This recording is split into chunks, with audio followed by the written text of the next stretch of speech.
Yung Babellanas ay isang LGBTQI NGO mandated to be an LGBTQI resource center. So PANTAY is a youth-led collective of LGBTQ+ individuals, organizations, and allies advancing gender equality, human rights, and inclusive democracy in the Philippines. We do this by doing three things. Una, nagde-develop ng SOGSC-focused research and policies. Pangalawa, nagpo-provide ng expertise in human rights and LGBTQI education. And pangatlo, nag-organize ng networks for campaigns and advocacies. So our strategy for PANTAY is called BEA, or Base Building, Empowerment, and Activation. We are coordinating and working with different LGBTQ+ organizations in the localities, where we try to empower them through capacity building and provision of financial and knowledge products. And our last strategy is called activation, where we make sure that they are applying what they have learned.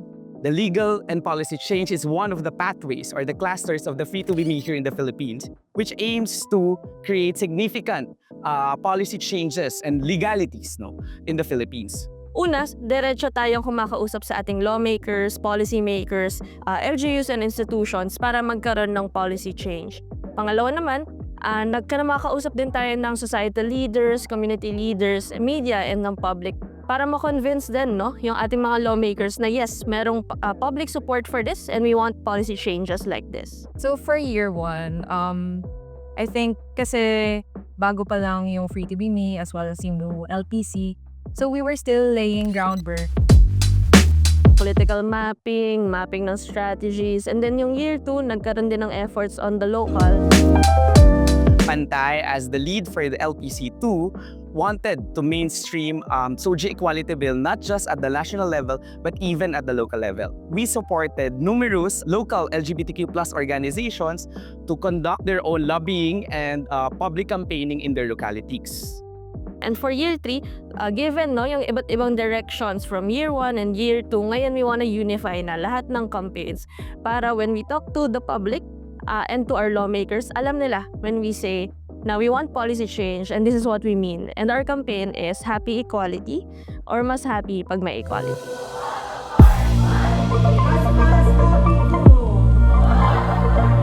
I think we've engaged media more than ever. Ang dami naming media engagements this year. Also, yung digital advocacy, mas na-amplify yun. And nakahanap kami ng new ways to communicate at least yung mga needs ng community.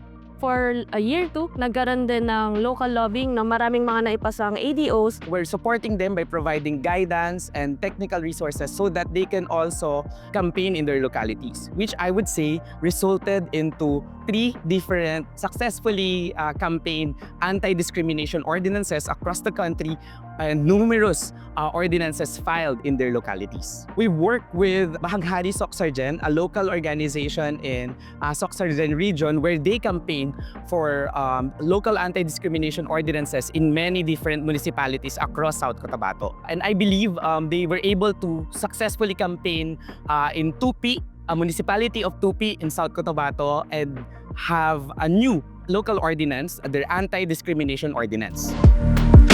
Lahat ng local efforts na yun nakatulong sa ating national efforts for year 3. And doon na rin talaga mas naging makulay yung Mas Happy Pag May Equality campaign.